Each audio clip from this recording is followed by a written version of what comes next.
moments, meditate on the Supreme Lord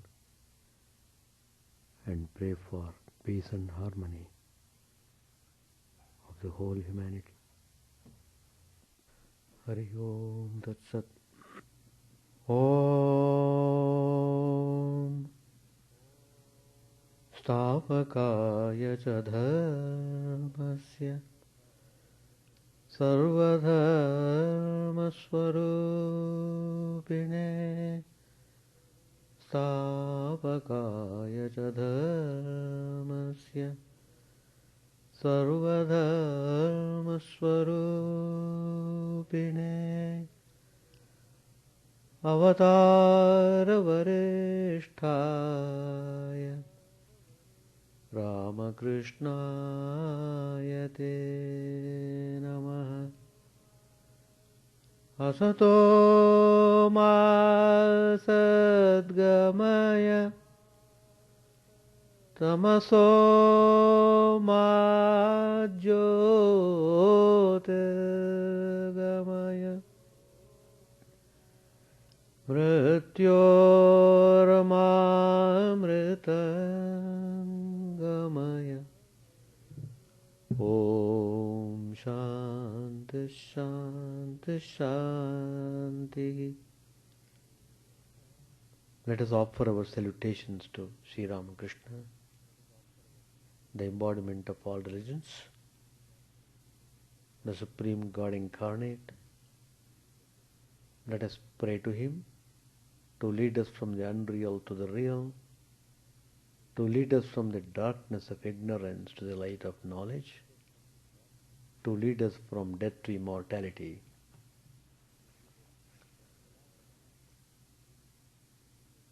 In the last class,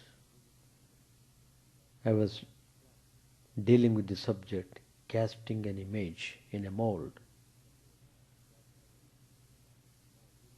We have Ramakrishna Mould. He practiced all spiritual disciplines and met with tremendous success. So he has shown the way how one should set the goal, how one should adopt the method, how should one conduct himself in a spiritual path, and definitely he would be blessed with the realization of God.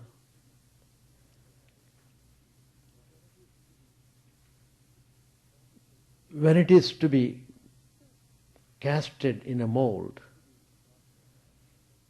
the process, the metal is molted, the metal is melted totally, and that molten metal is poured into the mold. In the same way, if we are to set up our image in Ramakrishna mold, we should purify the mind. Then only you would be able to cast a perfect image.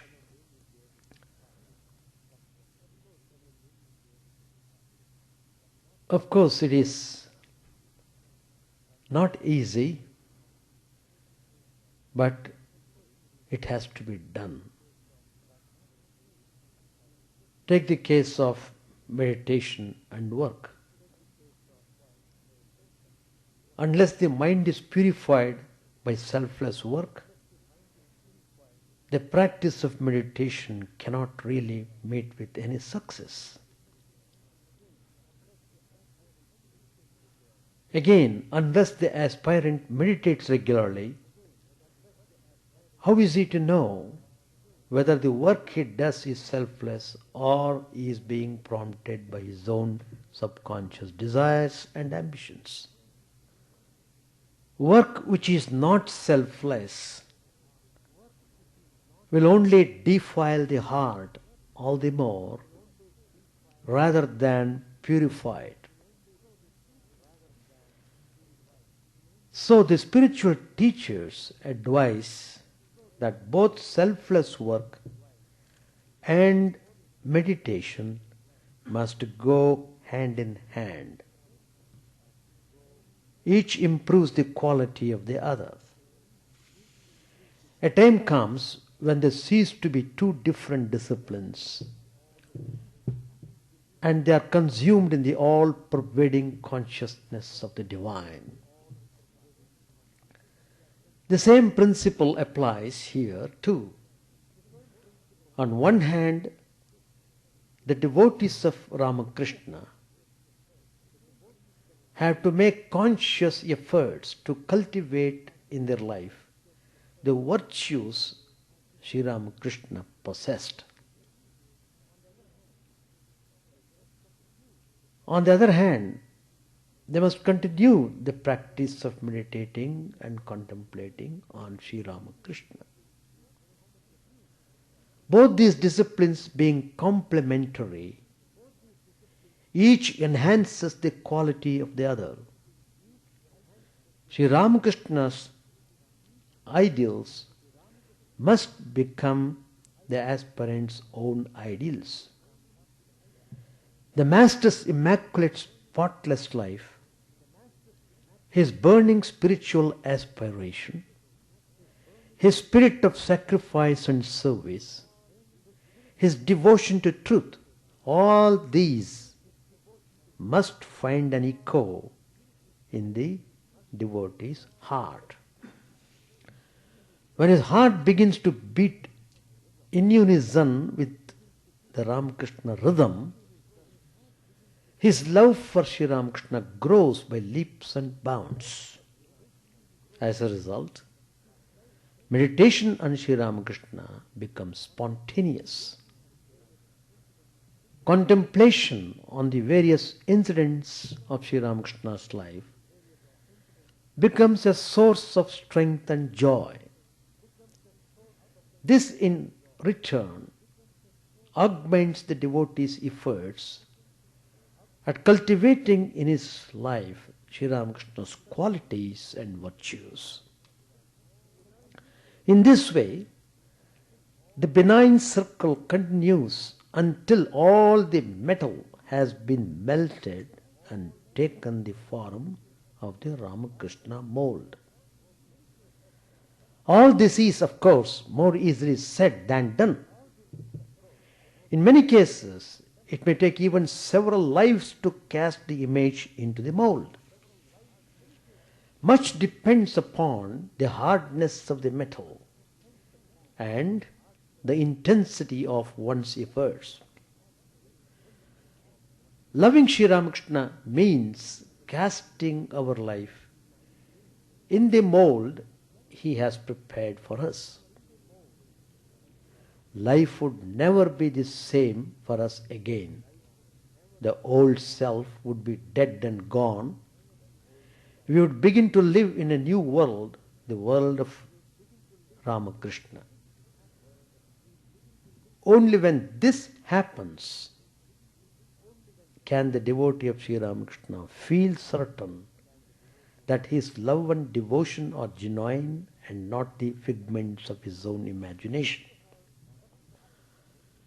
In order to have perfect casting, we must work very hard and be strong in our resolutions. Making resolutions is really a form of self-discipline. Discipline is essential. Many resent discipline imposed from outside. Making a self-resolution means laying down a code of discipline oneself voluntarily. No one loathes self-imposition. There's a joy in forcing yourself to do things you know are good and edifying. A growing plant needs to be hedged around and protected. Similarly, the beginner in spiritual life needs protection. Rules regulating one's life provide this protection and prevent the aspirant from getting sidetracked or being waylaid during his spiritual journey. Eventually, the advanced sadhaka outgrows the necessity of rules, but it should be remembered that only through rules lies the way to transcend rules. In the beginning you require rules. Afterwards, the rules are no more needed. However cumbersome it may seem to guide your life by do's and don'ts, it is an essential phase of life that most of us have to pass through. It is during this phase that we feel the urge to make spiritual resolutions.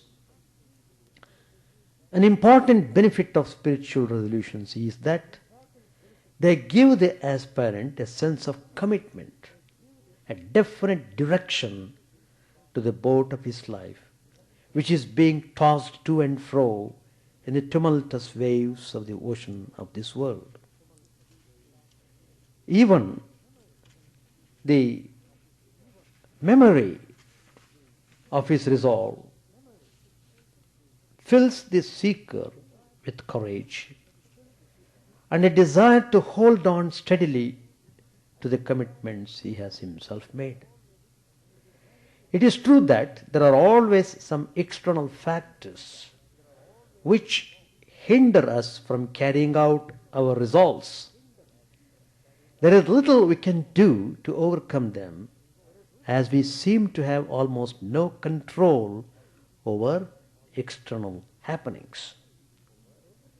Some say that everything takes place according to a preordained cosmic plan, but we have no idea of what that plan is and how it functions. As a result, we have very little freedom outside. Our real freedom lies within. Nevertheless, we should be able to discriminate carefully whether it is an external factor that is obstructing us or an internal factor which is posing as external one. A sincere and unbiased self-examination can easily do this. How resolutions could be made to work? It's very important to know how it works, how we should make it work. Swami Vivekananda has told a story of a stag. A stag was once looking at his reflection in water. It began to boast before his young one, "Look how powerful I am. Look at my splendid head. Look at my limbs, how strong and muscular they are. And how swiftly I can run." He was just boasting like that with his kid. Just then, he heard the barking of dogs in the distance. Without another word, he took to his heels and after running a long distance, then came back panting. The young one was puzzled. He asked, "Father, what is it? You were just telling me how strong you were. How is it that you ran away the moment you heard the dogs barking?" The stag answered, "Yes, my son. But when the dogs bark, all my confidence vanishes." This is what happens to most of us when we try to put our resolutions into practice. Swamiji says, we think highly of humanity. We feel ourselves strong and valiant. We make grand resolves. But when the dogs of trial and temptation bark, we are like the stag in the fable. What are we to do then? Difficulties there will be always. Trials and tribulations too are bound to come. No one can escape them. The important point is, how are we going to face them? How can we make our spiritual resolutions a workable, active force? The first thing we ought to know is how to draft a spiritual resolution. This requires a clear understanding of three factors. One, the spiritual goal. Second, the method of achieving that goal. And third, the capacity of one aspiring for it. In this case, our own self. We must know where we stand in relation to the ideal we are striving to attain. We must be aware of our strength, our weakness, our capacity. There ought to be no self-deception in this. Then we can easily eliminate the danger of attempting too much or too little, a common defect of most of us with respect to resolutions. Either we overestimate or underestimate. A perfect resolution is based on correct understanding of oneself and is backed up by Shraddha, a very significant Sanskrit word, means faith in oneself as well as in God. Have faith in yourself and stand upon that faith. Swami Vivekananda said, this is, one might say, the fundamental requirement in any endeavor, spiritual or secular. Whatever is done with knowledge, Shraddha and meditation becomes effective. The sages of the Upanishads say this. Only those who have a genuine faith in themselves are able to cultivate a strong faith in the higher reality, in God. Self-study, repetition of the holy name, discrimination, all these are great helps in the development of Shraddha, faith. You have to cultivate that. Every little of awakening of the power of Shraddha fills the spiritual aspirant with a kind of strength he has never experienced before. It is this strength that helps him overcome the difficulties that crop up while implementing his own code of discipline in the form of a spiritual resolution. There are many abstractions, no doubt. Laziness is caused by the lack of spiritual drive and by careless living. Sometimes laziness may be due to purely physical inertia, and this can be counteracted by physical exercises, regular food habits, and controlled sleep. What is more insidious is mental inertia, and only a strong-willed person may be able to throw it off. Some are very active while carrying out their mundane duties and responsibilities, but no sooner are they faced with their spiritual commitments than they sink down, feel exhausted, and are drained of their energy. This is clearly due to a lack of spiritual initiative.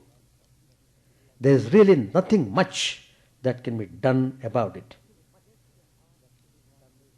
You can take a horse to the water, you cannot make him drink. Let him be thirsty and he will then drink the water even if you try to prevent him from doing it. In some cases, however, physical and mental inertia is only a passing phase, one of the dry periods which every seeker of truth now and then encounter. It may be difficult to carry out one's resolutions during this period, but one should persevere in it without becoming too perturbed at failures. By prayer and perseverance, this temporary phase soon passes off and the aspirant is able to march faster on his spiritual path. Temptation to relax the rigidity of the self-made rules must be avoided. We must remember it is our own resolution, our own resolve. If some portions of it need to be relaxed, why did we not think of it when the resolve was made? A careful examination of one's own motives will show us whether the relaxation is really justified or is merely an excuse to cover up our weakness. The best way to do this is to ask oneself the question, why? As often as possible in every activity. Why do I want to do this? Why do I think about this? Why does my mind long for that? Such self-questioning, however tedious and unpractical it may appear in the beginning, is of great help. As this habit becomes natural, we may not even have to formulate the question mentally. It would become a part of our nature, a protective shield to prevent us from indulging in unconscious, useless, and often harmful thoughts and actions. This is also an effective method of overcoming the habit of unconscious living and thinking, of self-forgetfulness. Lastly, the aspirant must remember that it is too much to expect everything in this world to go according to his plans. Though there is much talk of order and harmony in the world, the fact remains that this world is a sort of a mess. Nothing seems to take place here according to some well drawn up chart. There are so many factors working, so many influences interacting, and most of them are beyond our control. We just have to muddle through somehow and reach the other shore. And to do that, a self-drawn plan, a code of self-discipline, a spiritual resolution is very helpful, even if one is not able to carry it through 100% success. The lives of all saints and sages, illumined souls, were disciplined. Whenever Sri Ramakrishna practiced any spiritual discipline, he would be thorough in adhering to it, and he would meet with tremendous successful results. So, without discipline, there is no spiritual life. Without discipline, we cannot purify the mind. Without purification of the mind, you cannot cast your image in the Ramakrishna mold. So, if we follow Sri Ramakrishna's footsteps, we are in no danger of losing our path. That's why we should build up our spiritual life through firm spiritual resolutions, thereby cast an image in the Ramakrishna mold. So, everything is possible Only we must do it wholeheartedly. With a divided mind, you cannot expect desired result. If you want spiritual life, be very serious about it and take all the steps needed to cultivate the spiritual values, to formate your character, and to resist all temptations and obstructions, difficulties that come on the way. Never be afraid of anything. Face them all. Develop the spiritual strength, which has no parallel. Spiritual strength is a real strength.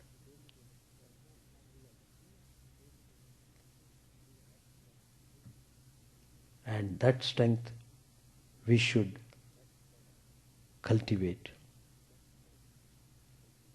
Physical strength, mental strength, intellectual strength, they are all secondary. The primary strength, the real strength is the spiritual strength. So, have the spiritual resolutions, be firm in practicing them, and daily read the life and teachings of Sri Ramakrishna.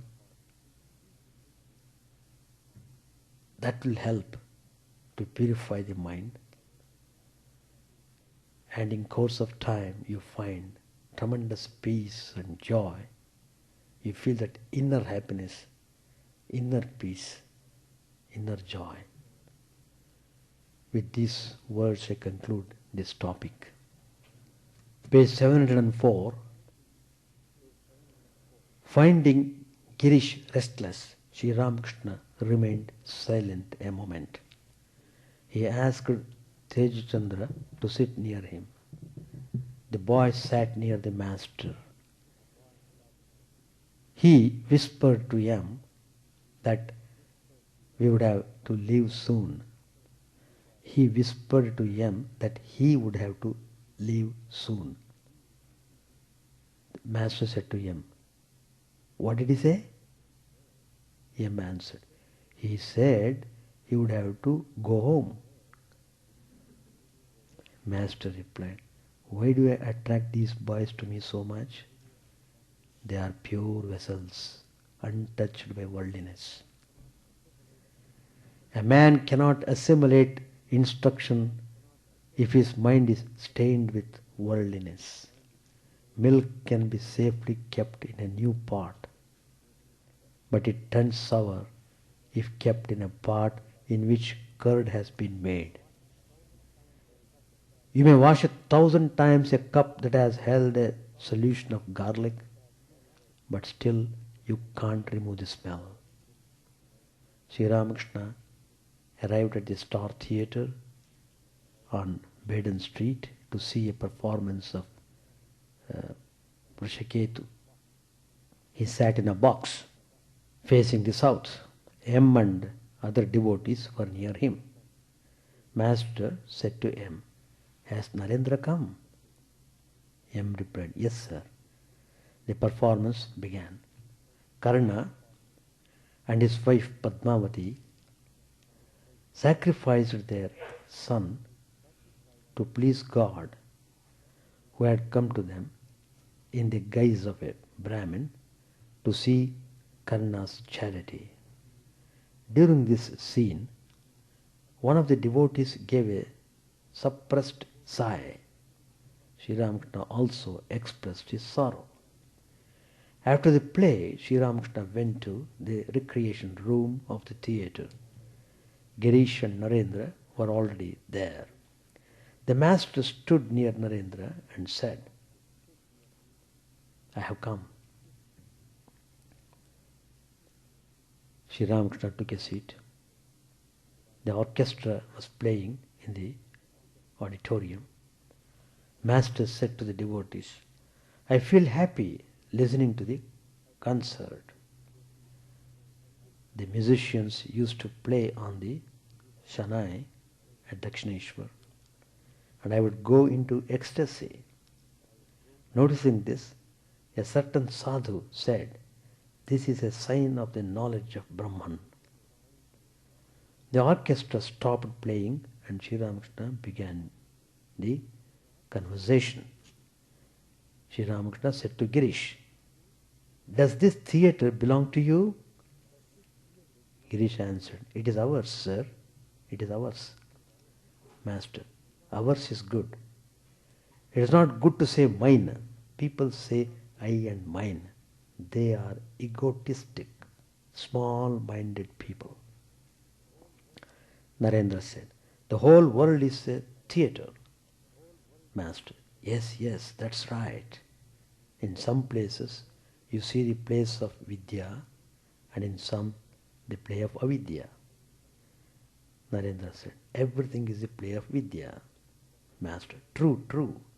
But a man realizes that when he has the knowledge of Brahman. But for a bhakta who follows the path of devotion, love, the path of divine love, both exist, Vidya Maya and Avidya Maya." "Please sing a little." Narendra sang. "Upon the sea of blissful awareness, waves of ecstatic love arise. Rapture divine, play of God's bliss. Ah, how enthralling! Wondrous waves of the sweetness of God, ever new and ever enchanting, rise on the surface, ever assuming forms ever fresh. Then once more in the creation, once more in the great communion, all are merged as the barrier walls of time and space dissolve and vanish. Dance then, O mind, dance in delight, with hands upraised, chanting Lord Hari's holy name." As Narendra sang the words, "Then once more in the great communion all are merged," Sri Ramakrishna said to him, "One realizes this after attaining the knowledge of Brahman. Then all is Vidya, Brahman, as you said." As Narendra sang the line, "Dance in delight with hands upraised, chanting Lord Hari's holy name," the master said to him, "Sing that line twice." After the song, Sri Ramakrishna resumed the conversation.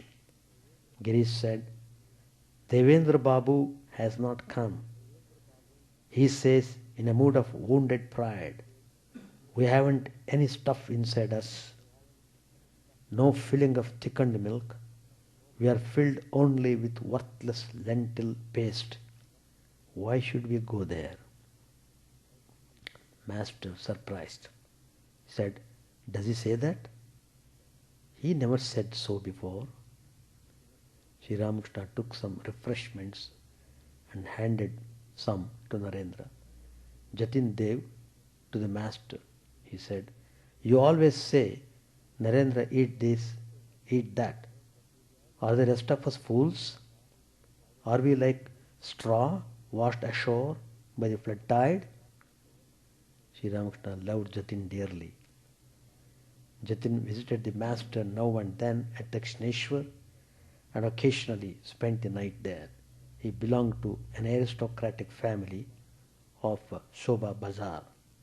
The master said laughingly to Narendra, "He is talking about you." Sri Ramakrishna laughed and showed his affection to Jatin by touching his chin. He said to Jatin, "Come to Dakshineshwar. I will give you plenty to eat." The master went into the auditorium to see a farce. He sat in a box. He laughed at the conversation of the maidservant. After a while he became absent-minded and whispered a few words to M. Master said to M, "Well, is what Girish Ghosh says true?" Girish had lately been speaking of Sri Ramakrishna as an incarnation of God. M said, yes sir, it must be true. Otherwise, why should it appeal to our minds? Master said, you see, a change is coming over me. The old mood has changed. I am not able to touch any metal now. M listened to these words in wonder. Master said, there is a very deep meaning in this new mood. Was the master hinting that a god man cannot bear any association with worldly treasure?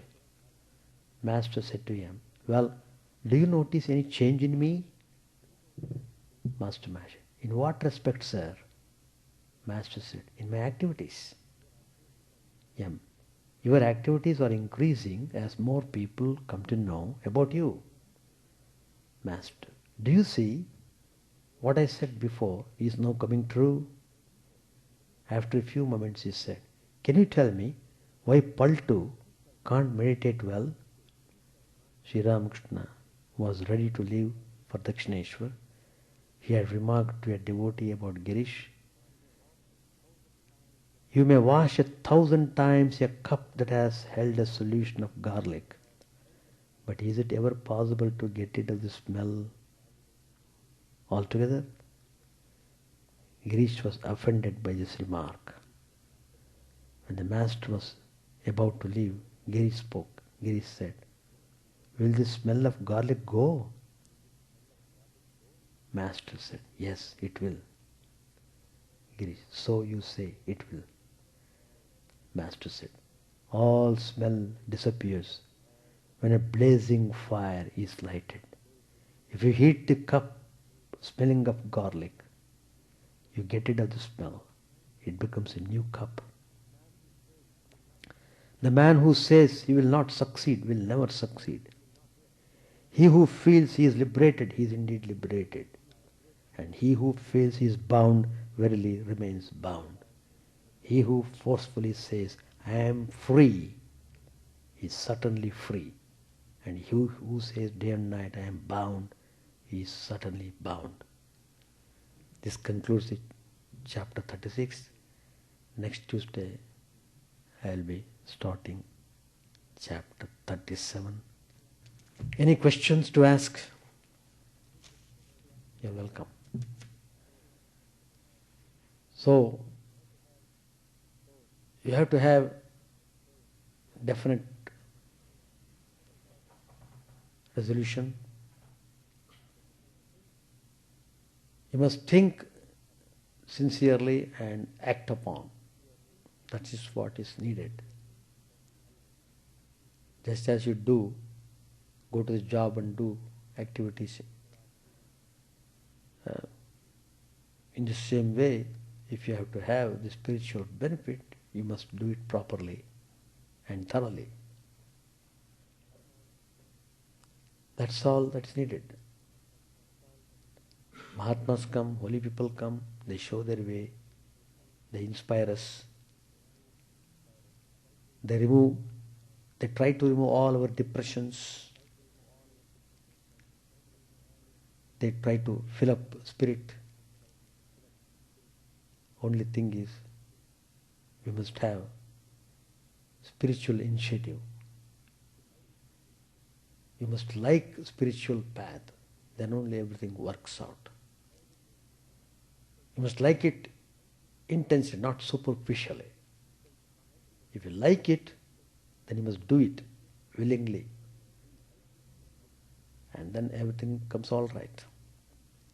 As I said, purification of the mind is most important. So, every moment of your life, how you think, how you do, everything counts. Instead of wasting time in talking useless things, in picking out others' faults, in talking about other things, why should we waste time? Whatever little time we have, devote it in a useful way. Culturing the mind is important. Cultivation of spiritual values, culturing the mind, constant reading of the scripture, right organizing is important. organize yourself thoroughly in a spiritual way, and the more you get purified, the more you become peaceful and happy. That's all I can say. Any question to ask? No? Chant the name of the Lord and His glory unceasingly, that the mirror of the heart may be wiped clean, and quench that mighty forest fire, worldly lust, raging furiously within. Our name streamed down in moonlight on the lotus heart, opening its cup to knowledge of thyself, O self, drowned deep in the waves of his bliss, tasting his nectar at every step, bathing in his name that bath for weary souls. Various are thy names, O Lord, in each and every name thy power resides. No times are set, no rites are needful for chanting of thy name. So vast is thy mercy, how huge then is my wretchedness, who find in this empty life and heart no devotion to thy name. O my mind, be humbler than a blade of grass. Be patient and forbearing like a tree. Take no honor to thyself, give honor to all. Chant unceasingly the name of the Lord. O Lord and soul of the universe, mine is no prayer for wealth or retinue, the playthings of lust or the toys of fame. As many times as I may be reborn, grant me, O Lord, a steadfast love for thee. A drowning man in this world's fearful ocean is thy servant, O sweet one. In thy mercy, consider him as dust beneath thy feet. Ah, how I long for the day when an instant's separation from thee, O Lord, will be as 1,000 years. When my heart burns away with its desire, and the world without thee is a heartless void, prostrate at thy feet let me be, in unwavering devotion, neither imploring the embrace of thine arms, nor bewailing the withdrawal of thy presence, though it tears my soul asunder. O thou, who stillest the hearts of thy devotees, do with me what thou wilt, for thou art my heart's beloved, thou and thou alone. O Lord, lead us from the unreal to the real, lead us from darkness to light, and lead us from death to immortality. May all be free from dangers, may all realize what is good, may all be actuated by noble thoughts, may all rejoice everywhere, may all be happy, may all be free from disease, may all realize what is good, may none be subject to misery. May the wicked become virtuous, may the virtuous attain tranquility, may the tranquil be free from bonds, may the freed make others free. May good betide all people, may the sovereign righteously rule the earth, may all beings ever attain what is good, may the worlds be prosperous and happy, may the clouds pour rain in time, may the earth be blessed with crops, may all countries be freed from calamity, may holy men live without fear. May the Lord, the destroyer of sins, the presiding deity of all sacred works, be satisfied. For he being pleased, the whole universe becomes pleased. He being satisfied, the whole universe feels satisfied.